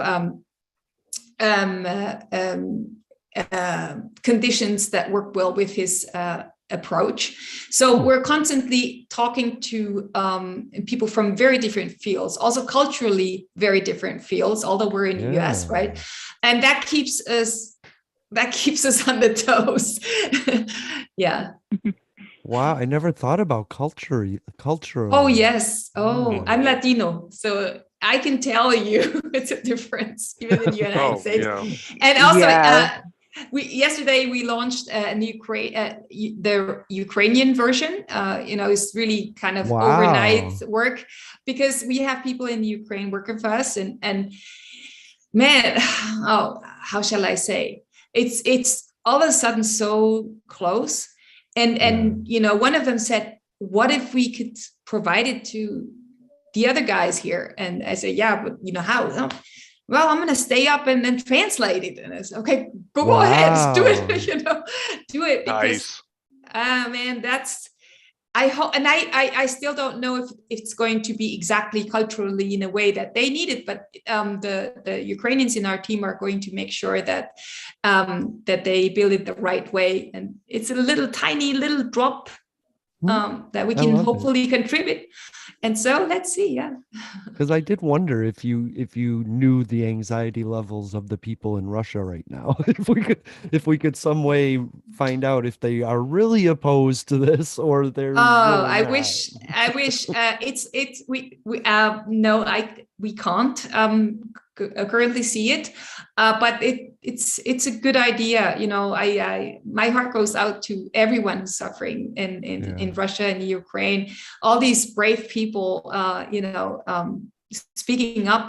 I don't know if I have the courage to do what some of these guys do, and hopefully we can translate it into Russian as well and have people use it there, right? I love that, because I don't think people realize, out of the top 10 nationalities going to our southern border seeking amnesty, Ukraine and Russia are in the top 5.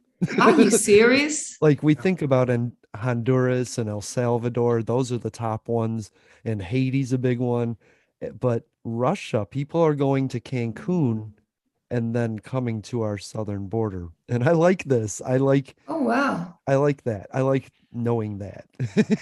And I think that would actually be really interesting, at least in terms of data for the United States, much like what we were talking about in our first hour with, what treatment looks like at the southern border, like right, with refugees that are trying to seek asylum in the United States. It would be a very interesting insight for the government to be able to understand what people are going through down there at the southern border. What culturally, what people are looking at going through at the southern border, and understanding like those shifts in, what is causing more anxiety, less anxiety. I think, with politicians being what they are, oftentimes they're moved by money or by data. And if we can get enough data to say, look, this is what happens when we talk about certain systems, how they work versus how they don't work, it would provide a level of insight that could make the difference in how we do things. Absolutely. You're so right. And so much time elapses, between something that happens and we could actually measure it until, it becomes really clear and it's part of our history books. We should be in real time, having our ears there, in a way where people are not exposed, in a way where it still is, anonymized and private and everything. But yes, absolutely. It would give us so much more ideas also to act upon things, and to learn which things are, things tend to repeat, right? But, do better next time, kind of. Yeah. Right. Be prepared next time. Yeah. Right. I like it's just, that. Women have babies, and everyone knows that there's a huge issue with postpartum depressions and issues, and every time it's a big surprise. Oh man, she's not doing well. No shit. There's Right. 9 months you could be, you could be preparing for this. The environment could, the family, everyone could be, looking for early signs and being a support in the right moment. And we're missing out on so many opportunities to help. Children going to school, children changing school, students going to college. I mean, it's been known for decades that this is anxiety provoking, and every change is difficult because we're not wired for change. Right. That's amazing, because I think what you just did was offer somebody going through postpartum depression proof of them going through postpartum depression. Yes. So it's no more Yeah. Luna's word against the doctor. It's, I have an app that proves I'm Yeah. going through something. Here's And here's that's where I'm valid. at. Here's what other people Yeah. with That's postpartum fantastic. depression. Yeah. Like, that's it, and especially because, like, women just have a innate struggle to be heard in healthcare, and I'm saying that as somebody from the outside who has watched this with family members. Like, Mhm. I have, and as somebody who has literally had to step in and tell the doctor, this is what I am seeing, literally reiterating word for word what some of my female friends are going through, for the doctor to finally go, oh, okay, well, that looks more like, and it's like, well, you could have just listened the first time. Right. But they Yeah. don't. Mhm. Women, Black Yeah. women, minority women, they suffer I in actually have an masses. experience, a recent experience where I was sick last week and I went to the ER like twice, and I was honest about my marijuana habit. And the first doctor didn't really care, but the second doctor basically blamed everything that I was experiencing on the weed and thought that I was looking for like painkillers. And that's literally been my experience more often than not, is women, or not women, but doctors telling me that it's something that I'm telling them that it's not. Like, they're just coming up with their own opinions and not listening to Yeah. me. Yeah, and this is so discouraging, right? You start shutting up, if that happens Right. too many Right. times. And the thing that I'm seeing here, my dad is Swiss, my mother is Colombian, and from early childhood, I realized that they deal so differently with pain or discomfort, and just because one group, how they express distress or how they express anguish, doesn't mean that you're going to see it in others. And we have so many ways to express that we're not okay. We need to listen much better, and not just to the words. We need to see, that's why we also, offer facial and voice biomarker recognition. There's so many little signs, and you need to know how to read them. Otherwise, it's going to slip your attention. Right. You have to acknowledge that they're there. Yes. A lot of us just don't even, we're slowly boiling frogs that don't realize that we're actually in a high anxiety lifestyle, that we're living in anxiety. So that when I lived in that for so long, right? I don't even know if a time there was I wasn't in anxiety and distress. Like, it's literally been my whole life. Right. So when something anxiety causing happens, it puts you over the edge, and you wouldn't know that your base is a 9 unless you had an app that could tell you, yeah, you've been anxious every single day. Yes. It's really like that. And I think what you touched on upon before is, I have a few members that told me it was so good for them to be able to go to the doctor or their family members and say, like, here, out of, I don't know, 30 days, half of those 30 days I'm miserable. I have all these symptoms here, and you're still telling me that it's all in my head. No, it's not. It's real. But if you went and used it for the course of a year, you would know seasonal depressions versus sociological depressions versus all health conditions. all these Yes. amazing things, and you could see those in like lines. My health deteriorated, my anxiety went up, I got healthier, I Yeah. was happier, Well, I ate Yeah. better. You know, it's just pretty even cool. with like medication, for example, where you have people who are on the bipolar disorder spectrum, where you're literally trying to figure out what that loop looks like. Yeah. And Right. you would literally be able to watch as how a medication affects a person, and Yeah. then be able to take that into the doctor and say, this is where I'm at, and Mhm. Yes. then be able to have something that would actually help them fine tune dosing or Yes. medication, for example. Like for me, when I was trying to find my medication that worked for me, it was, I mean, like pretty much you just have to rely on what somebody else is saying, and then you have to rely on the other person to try and make sense of it. And Yeah. Yep. for me, it took 15 years to get the right medication. And once I finally had the Mm. right medication, now it's just okay. I have a good day. Oh, I have a bad day. You know, Yeah. Training begins on Yeah. how to actually live your life. Yes. right? Yes. Yes. Yes. Whereas Right. whereas now Yep. you would have this tool to be able to sit down and go, okay, medication is maybe not working as effectively as we would like to Yes. Mhm. see. Let's Yeah. fine tune that and see if we can make that a little bit better.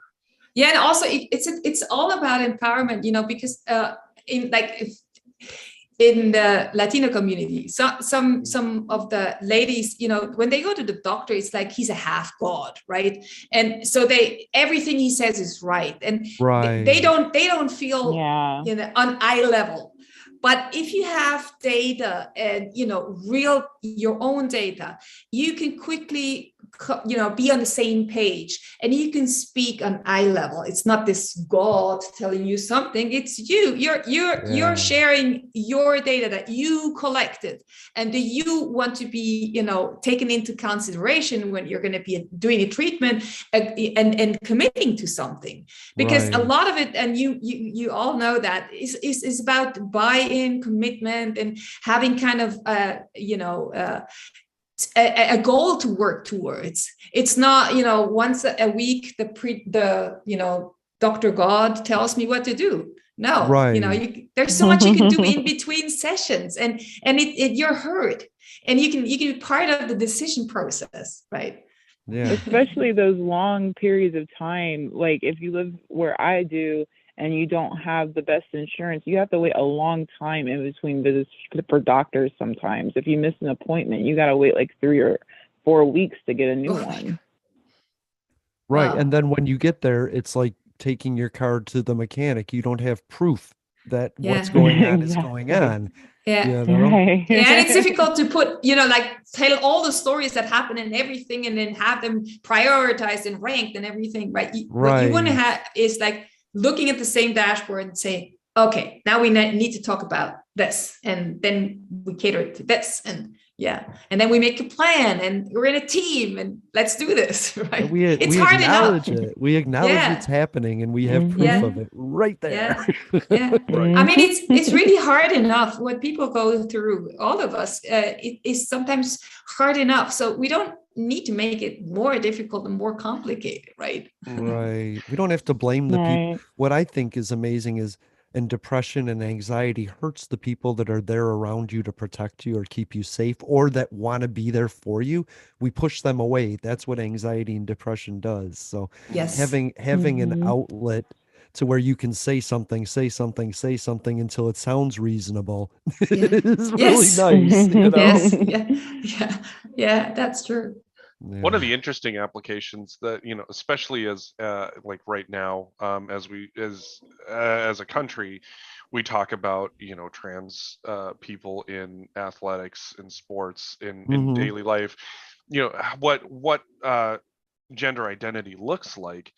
I'm interested to see information around that, like especially, like because right now we look like in Florida, for example, this whole "Don't Say Gay" bill, and what that does to kids who are, looking at their gender identity and trying to Right. understand where their place in society is, and adults who have kids that are questioning their gender identity, and adults who literally have, are any on any line of the gender spectrum and see where they're sitting when you have all of this news and information coming along, and what, especially like in Texas, for example, the idea that gender affirming care is considered child abuse.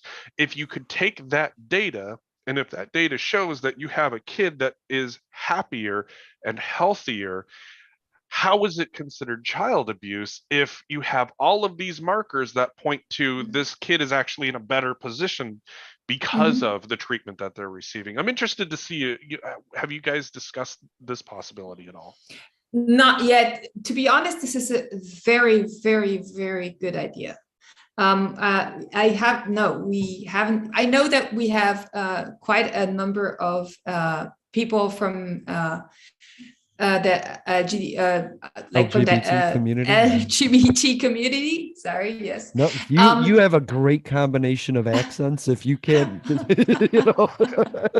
Yeah, you need to help me.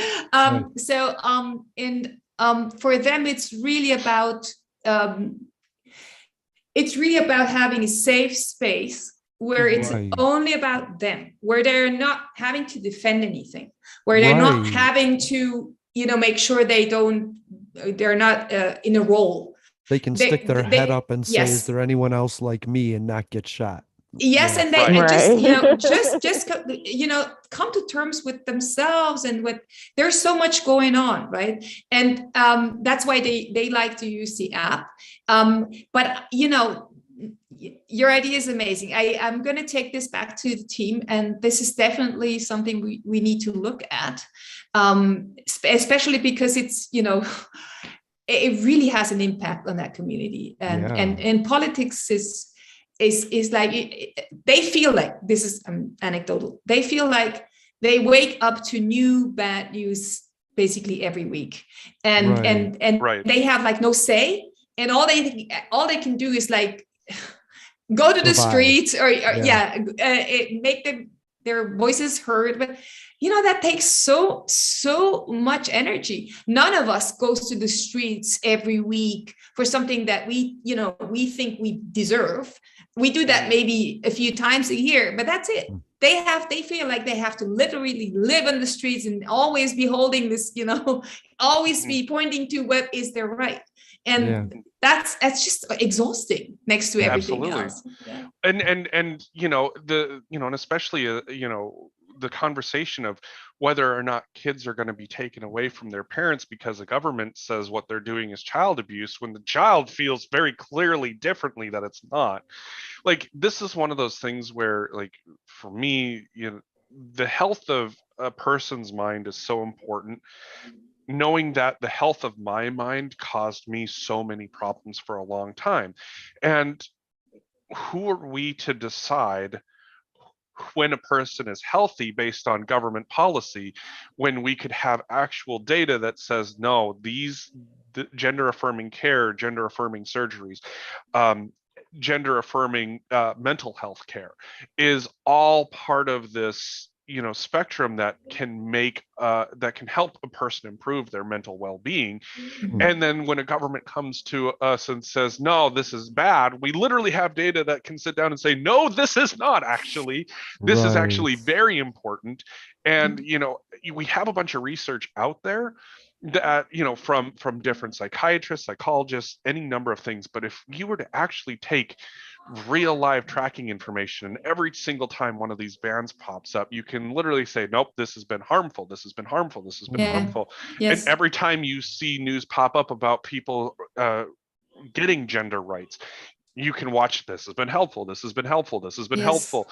Yes. And literally you would be able to sit down and say, look, you can make policy that is going to be clearly harmful, or you can make policy that's going to be clearly helpful. Yes. And it's going to be, and especially as people are trying to understand themselves, as they're questioning kids, for examples, as they're trying to understand themselves, I feel like this could potentially give them and their parents and their doctors so much more insight than we are currently able to get.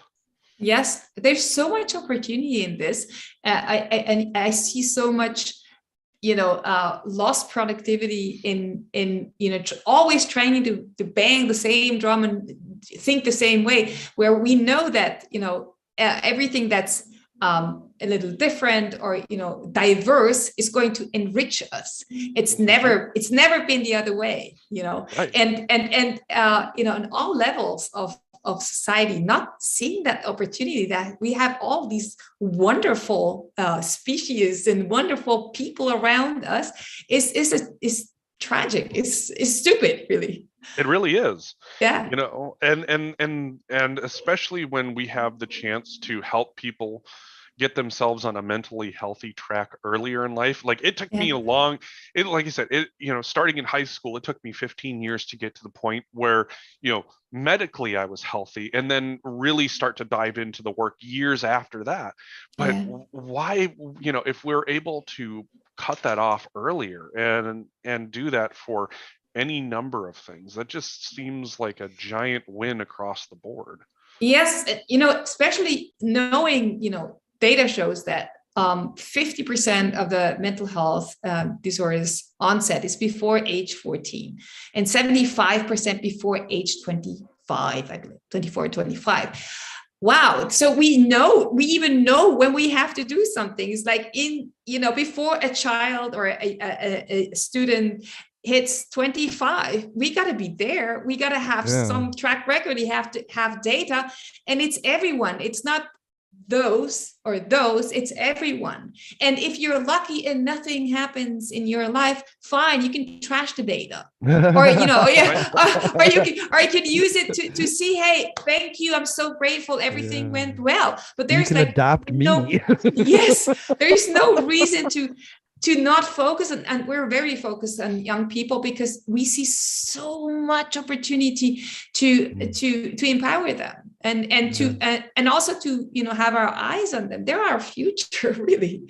And we know when it's happening. We know when the onsets are so early, right? But now we don't have to compare ourselves to others to determine our mental health. Now we have the Earkick app, and we can judge ourselves against ourselves.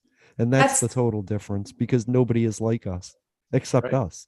It's the wonderful thing that we're a unique, everyone, each individual is unique. And the good thing, it's, somebody asked me just lately, but then, we're going to start comparing our mental health to each other's, like in sports. I said, no, because you're only comparing to yourself. There is no second you. It's not like comparing weight or height or anything of that. It's much more complex. And the good thing is it's you and you, and if you don't get along with yourself and your, and who you were before and who you want to become, what are you going to do? It's again, it's not a competition. It's all about being the best version of yourself that suits you. That is going to carry you throughout your life. I love that. Thank you for being here, Karen. It's all my pleasure. It's so you've given me so many ideas now. I love it. But that's one of the things here, like at Public Access, we love the idea. We love imagining. Yeah. We love solutions, like putting ideas out there. Like, as somebody who's worked in a number of different settings, we know that initially, sometimes the first idea kind of sucks. But when you have more people talking, all of a sudden you get these beautiful ideas and that refined idea. And if somebody comes away with something that's going to be incredible and help the next group of people along, perfect. Totally. Thank you so much. I mean, this has given me so much. And we're just at the beginning of this movement of making mental health really measurable for everyone. And every voice counts, and every, person is going to be a warrior with us. Welcome. Right. Yeah, we spent a lot of time avoiding this and saying it's not a real thing. And like with disabilities, I'm going to end on this. With disabilities, mental health had a stigma attached. So we are some of the first generations to tackle this in an open way. And so you offering data, giving people proof to their feelings, That's really cool. That's amazing. So we do this thing at the end of our show called Just the Tip, where we offer a 30-second tip to people. Karen, I'm going to ask you, do you have any tips for our listeners before we go?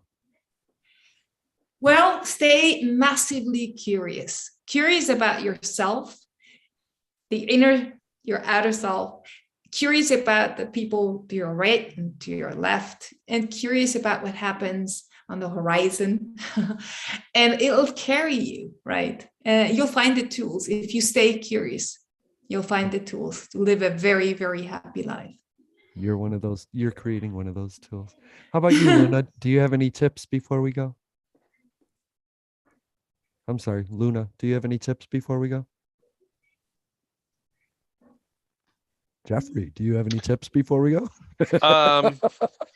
I would say, much along Karen's idea, stay hungry for growth, because the thing about growth is that we all get to this place where we're complacent and we're happy, and there's nothing wrong with that, but you always have the opportunity to learn something new, to pick up, maybe a new hobby, a new skill, or maybe just find out something really cool that you didn't know about, and you'll feel your life more enriched because you're just like, I didn't know something about this, and I went down this rabbit hole, and now I know something about this. I'm not an expert, but I feel awesome having learned something about something I didn't know. Yeah, thanks. You made me So- learn about Rome last week. That was god awful. All they did was kill and enslave and rape people for 600 years. I was like, thanks, Oh, Jeffrey. yeah. Thanks for that one. What can I say? I am a wealth of knowledge that might not necessarily make you feel better, but now that you can't just be like, oh, Rome, the glory days of me. No, because there's a show called Rise by the Barbarians Rise, and I watched it, and it was the perspective of the oppressed. It wasn't based in Rome, it was based on Rome's victims. And yeah, it just made me so angry that slavery was just such a normal thing. Yeah. Oh, well, thank you for being here. Everybody go get the Ear Kick app, and then can we have you come back in a month, and then maybe we'll see how progress is going, Anytime. Yes. And also, I take the time for anyone who wants to, connect with me personally. I'm more than happy to hear more good ideas, more curiosity. We will put your Twitter handle in the description. It's in the description of the live stream, but we'll put it in the description portion of the podcast so people can reach out to you on Twitter. And don't forget Public Access Pod on Twitter and Autonomous Angel on Twitter, because we're having some great conversations. Thanks so much. Awesome. Yay. Thank you, everybody, for being here. Bye. Yeah, you guys take care. Bye-bye. Thank you for being here. That was amazing, wasn't it, Jeffrey? Oh, that was incredible. Nice. That was absolutely incredible. And this is something that you and I have talked about a lot. We've talked about mental health. And as a data person, I love the idea that this is going to offer a new potential tool for people. To be able to sit down and say, no, I'm not crazy, something's happening to me. And especially for people who struggle to maintain control on their issues, it's going to, I would say that it's one in a variety of different healthcare apps that people are trying to build to help make daily life better. This one, I can see where this has ramifications from anything like understanding your own mental health cycles to how geopolitical events affect groups of people, to how any social number media of time, screen times, screen time, family time, like absolutely, like there how work affects you, how not working affects you. It will offer us a unique insight into what makes a person's mind work. And it will offer people, I think it could offer people the potential to understand not only their own baselines, but where, how certain things, it's like, for example, like the war What in to Ukraine, accept in others, like the war in Ukraine, like for people to understand, hey, I'm not the only one having anxiety about this. Yeah. And Yeah, if you're not there are alone, ways, right?